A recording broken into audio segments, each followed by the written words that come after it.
আসসালামু আলাইকুম। আশা করি তোমরা সবাই ভালো আছো। আজকে জ্যামিতিরই একটা অংশ, সহজ একটা অংশ নিয়ে এসেছি। সেটা হচ্ছে তোমাদের 6 অধ্যায়। ঠিক আছে, সেখানে কিছু তথ্য যেগুলি তোমরা আগেই জেনেছো সেগুলো আমরা আবার নতুন করে জানব। সেগুলি জানার পরে আমরা আসল অংশে চলে যাব। প্রথমত আমরা কি জানি? ত্রিভুজ, যেটা তোমরা 3 থেকে শিখে এসেছো। ত্রিভুজ কত ধরনের? বাহুভেদে ত্রিভুজ কত ধরনের? 3 ধরনের: সমবাহু, সমদ্বিবাহু, বিষমবাহু। আবার কোণ ভেদে 3 ধরনের: সূক্ষ্মকোণী, স্থূলকোণী এবং সমকোণী ত্রিভুজ। এটা তোমরা জানো। আবার ত্রিভুজে সর্বসম হওয়ার 4টি শর্ত, সেটাও তোমরা জানো। কি শর্ত? যদি একটা ত্রিভুজের 3 বাহু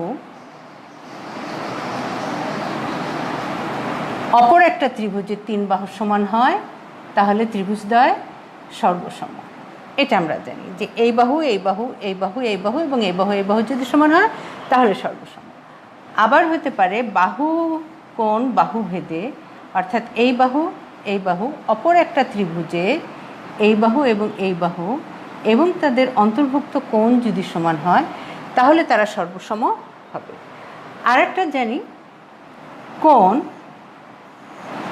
এই কোণ এবং এই বাহু এবং এই কোণ আরেকটা ত্রিভুজের যদি এই কোণের সাথে আরেকটি বাহু এবং এই বাহুর সাথে যে কোণ আছে এই দুটো যদি মিলে যায় তাহলে তারা কোণ বাহু কোণ ভেদে ত্রিভুজ দুটি সর্বসম।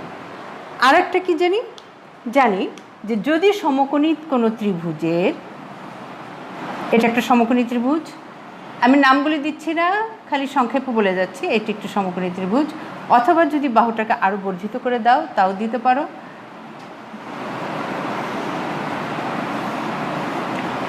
সমকোণী ত্রিভুজের সমকোণীর বিপরীত বাহুকে বলি আমরা অতিভুজ। অতিভুজ এবং অপর যে কোনো একটি বাহু যদি সমান হয় তাহলেও ত্রিভুজ দুটি সর্বসম হবে। হয় এই বাহু অথবা এই বাহু আর এই বাহু যদি সমান হয় ত্রিভুজ দুটি সর্বসম হবে। এগুলি আমরা জানি, আবারও মনে করার চেষ্টা করছি। আরও কি জানি যে যদি কোনো চতুর্ভুজের বিপরীত বাহুগুলো সমান এবং সমান্তরাল হয় তাই সামুদ্রিক। তাই তো? সামুদ্রিক আমরা কিভাবে জানি?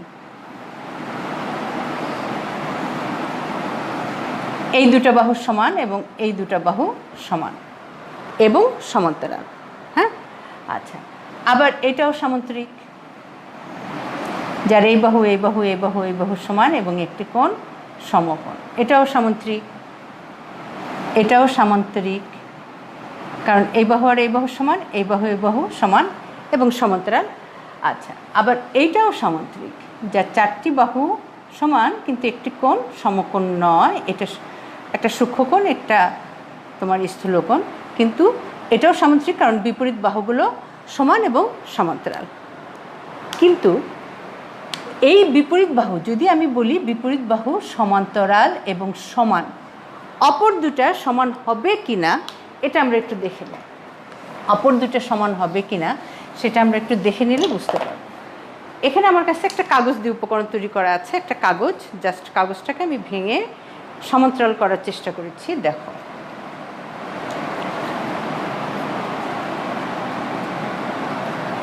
এই কাগজটা আর এই কাগজটা সমান এবং সমান্তরাল রাখছে। এখন এই লাইনটাকে যদি আমি সমান না রাখি তাহলে কি হবে? সমান যদি না রাখি, বড় রাখি, তাহলে এত বড়, তাহলে এই রেখাটাকে যদি ওই রেখাটার সাথে মিলতে চায় তাহলে আমরা এইভাবে মিলাই দেব। তাই তো? এইভাবে মিলে গেল।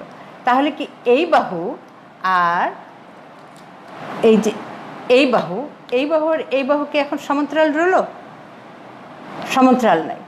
আগে কিন্তু প্রথমে ছিল সমান্তরাল এবং সমান। দেখো, এই দুটো সমান। এখন যদি আমি বিপরীত বাহুকে সমান না রাখি তাহলে কি হবে? এটাকে বড় করলাম, বড় করলে দেখা যাচ্ছে সে এইভাবে মিলে গেল, এটা সমান্তরাল রইল না। আবার যদি এটাকে ছোট করি তাও কি সমান্তরাল থাকবে? এই যে সমান্তরাল ছিল তাও সমান্তরাল থাকবে না, এদের মিলাইতে হলে এইভাবে মিলবে। তাহলে দেখা যাচ্ছে কোনো চতুর্ভুজের এক জোড়া বাহু যদি সমান এবং সমান্তরাল হয়, অপর জোড়া বাহু সমান এবং সমান্তরাল হতে বাধ্য।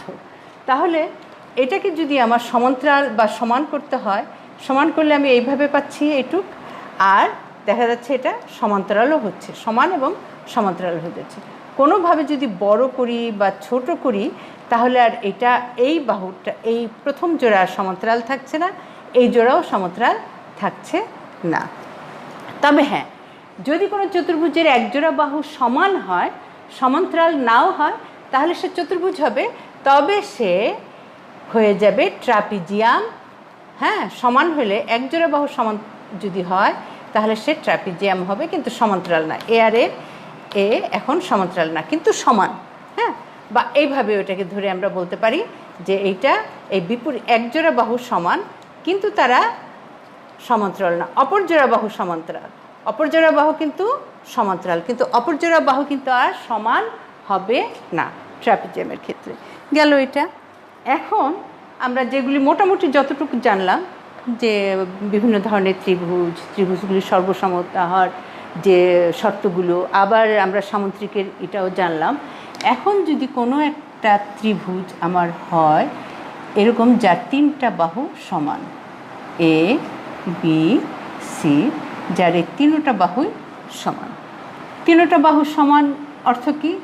এ B equals BC equals AC বা সিএ, তাই তো? আচ্ছা, এর আর একটা ধর্ম আছে বা একটা আছে, সেটা হলো যে ত্রিভুজের তিনটি কোণ সমান, সেই ত্রিভুজটাও কিন্তু সমবাহু ত্রিভুজ। সমবাহু ত্রিভুজের বিপরীত কোণগুলো সমান, পরস্পর সমান। পরস্পর সমান মানে কি? তিন কোণের সমষ্টি কত ডিগ্রি? 180 ডিগ্রি। তাহলে প্রতিটা কোণ যদি সমান হয় তাহলে প্রত্যেকটা কোণ, এক একটা কোণ কত হবে? 60 ডিগ্রি করে হবে। এটাও আমরা জানি, এটা তোমরা জানো, ক্লাস 9-10 তো, একটু তোমরা অনেক আগেই জানো, তারপরে আবার একটু মনে করছি। তাহলে দেখা যাচ্ছে সমবাহু ত্রিভুজে তিনটি বাহু সমান, এটা তোমরা জানো। আবার যদি কোনো ত্রিভুজে বাহুর কথা উল্লেখ না করে বলে যে ওই ত্রিভুজটি প্রত্যেকটি কোণ সমান, তাহলে সেই ত্রিভুজটাও কিন্তু হবে সমবাহু ত্রিভুজ। তাহলে এই ত্রিভুজটা আমাদের সমবাহু ত্রিভুজ, যার প্রত্যেকটা কোণ সমান এবং প্রত্যেকটা বাহু সমান। এখন যদি আমরা এই ত্রিভুজের এই মধ্যবিন্দু, এই ত্রিভুজের এই মধ্যবিন্দু, এই ত্রিভুজের একটা মধ্যবিন্দু যোগ করি, তাহলে যে ত্রিভুজটা পাবো, এই ত্রিভুজটা দেখো এই ত্রিভুজের মতনই, বড় ত্রিভুজটার মতনই দেখতে, মনে হচ্ছে প্রত্যেকটা বাহুই সমান। আসলে আমরা দেখব আজকে এর প্রত্যেকটা বাহু সমান কিনা এটাই প্রমাণ করব। হ্যাঁ, আজকে চলো তাহলে আমরা যাই, কি প্রমাণ করতে যাচ্ছি দেখি।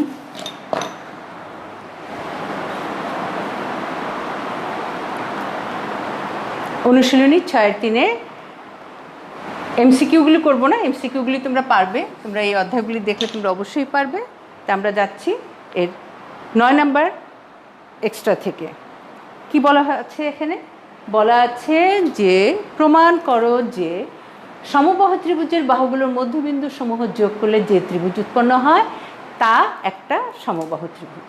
হ্যাঁ, সমবাহু ত্রিভুজের মধ্যবিন্দুগুলি যদি যোগ করি তাহলে যে ত্রিভুজটা পাবো সেটাও হবে সমবাহু ত্রিভুজ। তাহলে আমরা বিশেষ নির্বাচন কি লিখতে পারি? মনে করি এবিসি একটি সমবাহু ত্রিভুজ। মনে করি এবিসি একটি সমবাহু ত্রিভুজ, অর্থাৎ এবি বিসি সিএ ওই তিনটা বাহু সমান। তাহলে আমরা ত্রিভুজটা দেখে নিই কি? এবিসি একটা সমবাহু ত্রিভুজ, যার এবি সমান হবে বিসি এবং বিসির সমান হবে এসি বা এবির সমান হবে এসি, অর্থাৎ তিনটা বাহুই সমান। এখন বলছি যে ডিইএফ যদি এবং ডিইএফ যথাক্রমে এবি বিসি এবং সি এর বাহুত্রয়ের মধ্যবিন্দু যদি হয়, তাহলে মধ্যবিন্দুগুলি কী কী আমরা একটু দেখে নেই। এখানে বিন্দুগুলি একটু বড় করে দেখানো হয়েছে যাতে তোমরা বুঝতে পারো। তাহলে বিন্দু দেখতে পাচ্ছি এবি বাহুর মধ্যবিন্দু এই বিন্দুটা, বিসি বাহুর মধ্যবিন্দু এই বিন্দুটা, এবং সিএ বা এসি বাহুর মধ্যবিন্দু এটা। আমরা কি বলছি? ডিইএফ যথাক্রমে এবি বিসি এবং সিএ বাহু মধ্যবিন্দু। হ্যাঁ, এখন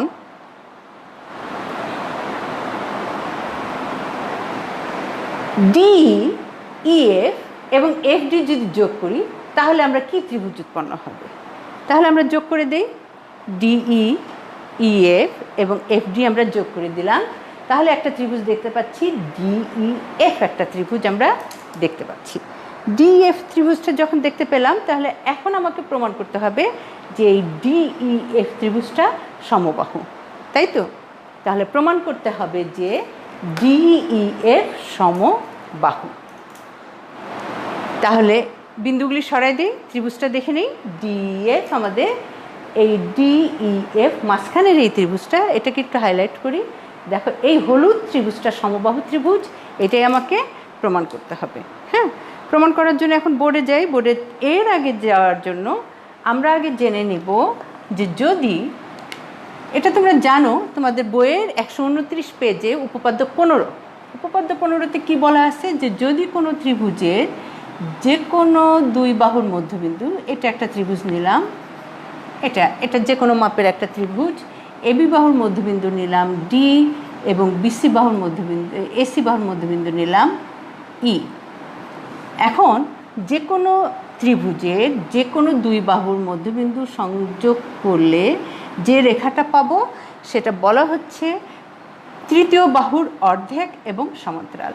তৃতীয় বাহুর অর্ধেক এবং সমান্তরাল, অর্থাৎ ডিই হবে হাফ অফ বিসি এবং ডিই সমান্তরাল হবে বিসি। এইটা প্রমাণের জন্য আমার কি করতে হবে, এটা আগে একটু দেখে নেই, তাহলে ওইটা বুঝতে তোমাদের সুবিধা হবে। ডিকে এফ পর্যন্ত এমনভাবে বর্ধিত করি যেন ডিই সমান ইএফ হয়। বর্ধিত করলাম, করে এফসি যোগ করি। হ্যাঁ, এখন দেখো এই ত্রিভুজ আর এই ত্রিভুজে, এটা 1 নম্বর ত্রিভুজ, এটা 2 নম্বর ত্রিভুজ, এই দুটো ত্রিভুজে আমরা প্রমাণ করার চেষ্টা করব যে ত্রিভুজ দুটা সর্বসম। সর্বসমর শর্তগুলি আমরা জানি, যে যদি কোনো ত্রিভুজে 3 বাহু অপর একটা ত্রিভুজে 3 বাহুর সমান হয় তাহলে সর্বসম হবে। যদি 2 বাহু অন্তর্ভুক্ত কোণ 2 বাহু অন্তর্ভুক্ত কোণ সমান হয় তাও সর্বসম হবে। এরকম আমরা আরও দুটাও জানি। এখন এই দুটা ত্রিভুজের ভিতর কি কি মিল পাই দেখি। ত্রিভুজ এডিই ও ত্রিভুজ, একটু সংক্ষেপে করি, ইএফসিএ কি পাই? এই ত্রিভুজের এই বাহু, কি বাহু? ডিই সমান এই ত্রিভুজের ইএফ। কেন এটা আর এটা সমান কেন? অঙ্কন অনুসারে, তাই না? আমি তো অঙ্কনই করছি, তাহলে অঙ্কন অনুসারে, অঙ্কন অনুসারে।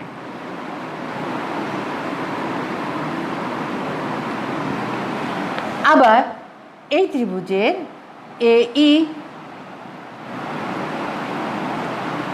আর এই ত্রিভুজের ইসি সমান কেন? ই বিন্দু এসি এর মধ্যবিন্দু বলে, যেহেতু ই এসি এর মধ্যবিন্দু।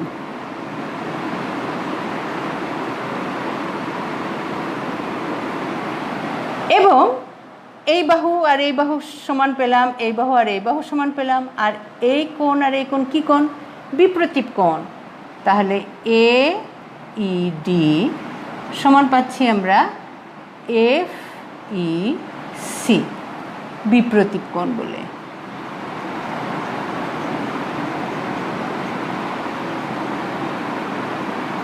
ঠিক আছে, তাহলে এই ত্রিভুজ আর এই ত্রিভুজ সর্বসম। যখন সর্বসম হয়ে যায়, সর্বসম হওয়ার আরও কিছু বৈশিষ্ট্য আছে। যে কোনো দুটো ত্রিভুজ সর্বসম হওয়ার পরে তার প্রত্যেকটা অংশ আর একটা ত্রিভুজের প্রত্যেকটা অংশের সাথে মিলে যাবে। তাহলে এই বাহু এই বাহু হলো, এই বাহু এই বাহু হলো, তাহলে অবশ্যই এই বাহু এই বাহুর সমান হবে, সর্বসম যেহেতু। দেয়ারফর আমরা লিখতে পারি এডি ইকুয়ালস সি এফ। আরও কি লিখতে পারি? প্রত্যেকটা বাহু সমান, যে বাহুগুলো তার বিপরীত কোণগুলো সমান। আমার এখানে দেখো এক দাগ দেওয়া আছে, এই এক দাগের বিপরীত কোণ কোনটা? এই কোণ। এই এক দাগের বিপরীত কোণ কোনটা? এই কোণ। তাহলে এই কোণ এবং এই কোণ সমান। ঠিক আছে, এখন দেখো এই বাহু আর এই বাহুকে ছেদ করছে কে? এইটা, এই রেখাটা। এই রেখার বিপরীত পাশের কোণগুলো সমান দেখতে পাচ্ছি আমরা, তাই না? এই বাহু আর এই বাহুকে ছেদ করেছে ডিএফ। তাহলে এই কোণ আর এই কোণ সমান, তাহলে এই দুটো কোণ কী কোণ হয়ে গেল? একান্তর কোণ। দেয়ারফর আবারও এ ডি ই সমান আমরা লিখতে পারি ই এফ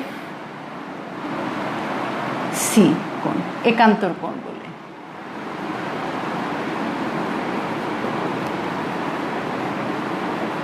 হ্যাঁ, আচ্ছা, আবার দেখো এই যে এখানে দুই দাগ দেওয়া ছিল, এই দুই দাগের বিপরীত কোণ কোনটা হবে? এইটা।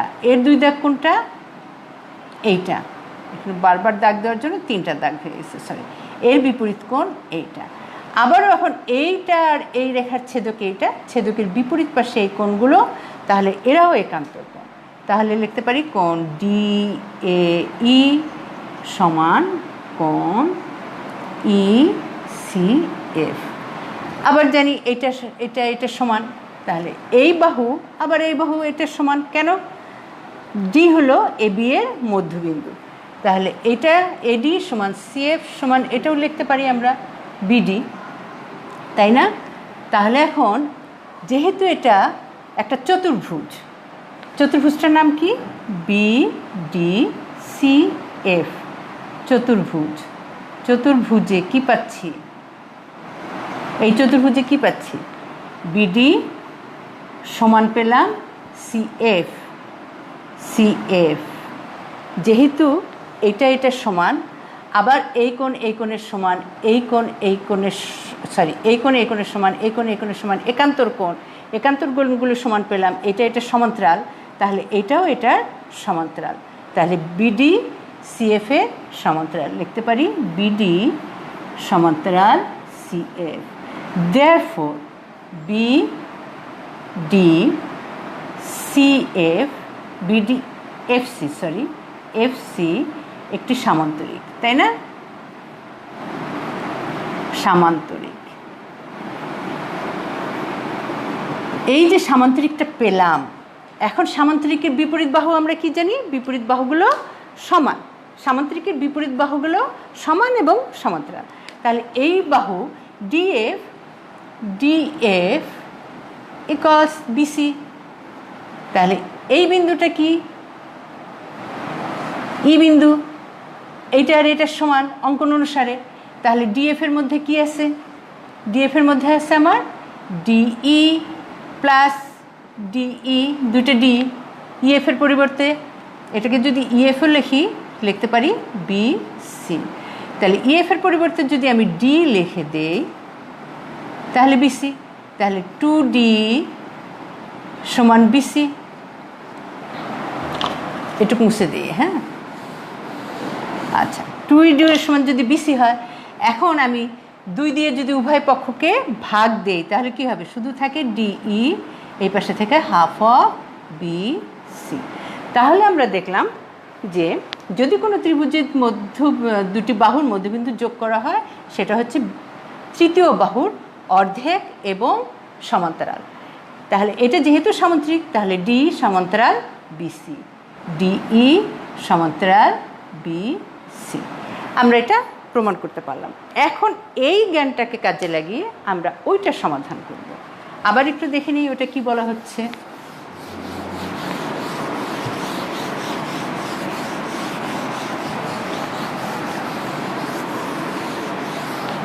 আবার একটু দেখে আসি, হ্যাঁ। এখানে বলা হয়েছে, দেখো, প্রমাণ করো যে সমবাহু ত্রিভুজের বাহুগুলোর মধ্যবিন্দু সমূহ যোগ করলে যে ত্রিভুজ উৎপন্ন হয় তা সমবাহু হবে। সেটাও একটা সমবাহু ত্রিভুজ হবে। তাহলে আমরা একটা রাফলি একটা ত্রিভুজ এঁকে নেই, এঁকে নিয়ে তার মধ্যবিন্দুগুলো যোগ করি। ওখানে আমাদের বিশেষ নির্বাচন পর্যন্ত হয়ে গেছে এবং বিশেষ নির্বাচনের ভিতর আমাদের কিন্তু বিশেষ নির্বাচনের মধ্যে আমাদের অঙ্কনটাও হয়ে গেছে। তাহলে এ বি সি একটা সমবাহু ত্রিভুজ যার প্রত্যেকটা বাহু সমান, অর্থাৎ A B equals BC equals AC, হ্যাঁ। আচ্ছা, এ বি বাহুর মধ্যবিন্দু ধরি, এ বি, বিসি এবং এসি এর মধ্যবিন্দু যথাক্রমে ডি ই এফ ধরি, ঠিক আছে। এখন ডিই, ডিই, ইএফ এবং ডিএফ যোগ করে দিই। এখন আমাকে প্রমাণ করতে হবে ডিইএফ সমবাহু। খেয়াল করো, যেহেতু এবি এবং এসি এর মধ্যবিন্দু,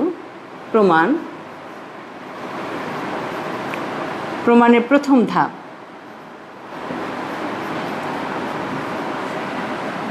এবি সি ত্রিভুজ ABC A AB O AC বাহুর মধ্যবিন্দু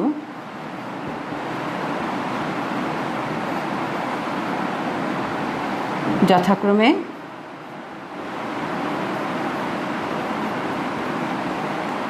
ডি এবং এফ। হ্যাঁ, তাহলে আমরা কি জানি, ডিএফ যদি এই দুটো বাহুর মধ্যবিন্দু হয়, therefore DF equals half of BC. কীভাবে জানি? আমরা জানি যে কোনো ত্রিভুজের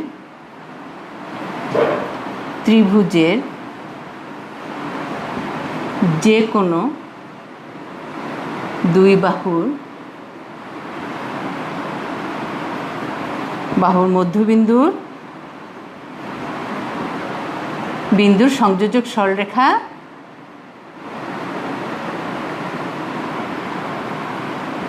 সরলরেখা তৃতীয় বাহুর অর্ধেক এবং তৃতীয় বাহুর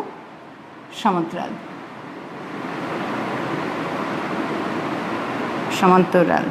ঠিক আছে, আচ্ছা, এটা আমরা জানি। তাহলে প্রথম ধাপে এটা পেলাম। আবার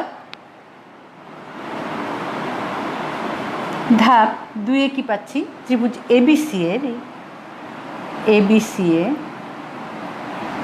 এবি ও বিসি বাহুর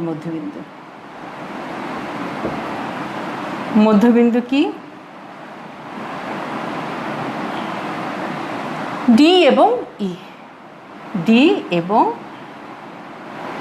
ই। দেয়ারফর তাহলে এখন ডি কি হবে? এসি বাহুর অর্ধেক হয়ে যাবে না?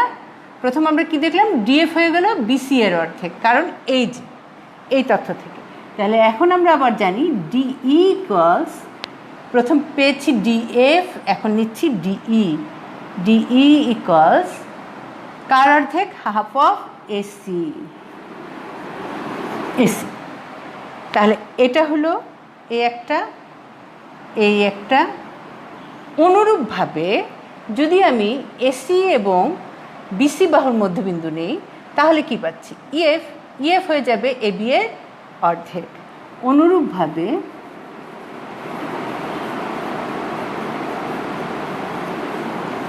অনুরূপভাবে EF equals half of A B. এই হলো 3 নম্বর। আমরা এ একটা পেলাম। হ্যাঁ, আচ্ছা, উপরে যাই আবার একটু। এখান থেকে উপরে যাচ্ছি। এখন দেখো, চতুর্থ ধাপ, এটা তৃতীয় ধাপ 3। চতুর্থ ধাপগুলি না লিখলেও হবে, তুমি ধারাবাহিকভাবে লিখে গেলেও হবে। হ্যাঁ, তাহলে 1, 2, 3 থেকে কি পেলাম? 1, 2, 3 থেকে পেলাম আমরা ডি, আচ্ছা, half of BC, half of AC, half of AB সমান এটা পেলাম। এখন আমার যেহেতু এটা সমবাহু ত্রিভুজ ছিল, ত্রিভুজ এবিসি ছিল কি? এবিসি সমবাহু। দেয়ারফর আমরা জানি AB equals BC equals CA. এখন যদি উভয় পক্ষকে হাফ দ্বারা গুণ করি, তাহলে কি পাবো? Half of AB, half of BC, half of CA, তাই তো? তাহলে দেখা যাচ্ছে AB equals BC equals CA হলে হাফ অফ এবি সমান হাফ অফ বিসি সমান হাফ অফ সিএ হবে, তাই? এখন হাফ অফ এবি আমার কি? হাফ অফ এবি হলো ইএফ। হাফ অফ বিসি কি? হাফ অফ বিসি হলো ডিএফ। আর হাফ অফ সিএ কি বা এসি ডিই। তাহলে দেখা যাচ্ছে এই তিনটাই আবার সমান হয়ে যাচ্ছে, অর্থাৎ ইএফ সমান ডিএফ সমান ডি, ইএফ সমান ডিএফ সমান ডিই। তাহলে এই ত্রিভুজটারও তিনটা বাহু সমান, দেয়ারফর ত্রিভুজ ডিইএফ সমবাহু। প্রমাণিত। কি কঠিন কিছু? কিচ্ছু কঠিন না, যদি সব মনে থাকে তাহলে সবই সহজ। আজকে এই পর্যন্তই থাকবে, তোমাদের নতুন করে কিছু করাবো না, তবে প্রতিটা অধ্যায়ের শুরুতে কিছু কথা আছে, কিছু তথ্য আছে, যে তথ্যগুলো তোমাদের জন্য দেওয়া। ওই তথ্যগুলো শুধুই তোমাদের, তোমরা খুব ভালো করে পড়বে, দেখবে, না বুঝলে ইনবক্সে কোশ্চেন করবে, জানাবে। না জানালে কিন্তু বুঝতে পারবো না যে তোমাদের অগ্রগতিটা কতটুকু হচ্ছে। এখন অনেক দিন স্কুল বন্ধ হয়তো থাকতে পারে, জানি না কি হতে পারে, আশা করি খুব তাড়াতাড়ি খুলে যাবে, কিন্তু তারপরেও তোমরা চেষ্টা করবে বইয়ের সাথে থাকার জন্য, সবসময় একটু রুটিন করে পড়বে। হ্যাঁ, রুটিন করে পড়লে দেখবে যে তুমি একটু আপডেট থাকতে পারবে। ঠিক আছে, ভালো থাকবে সবাই, আল্লাহ হাফেজ।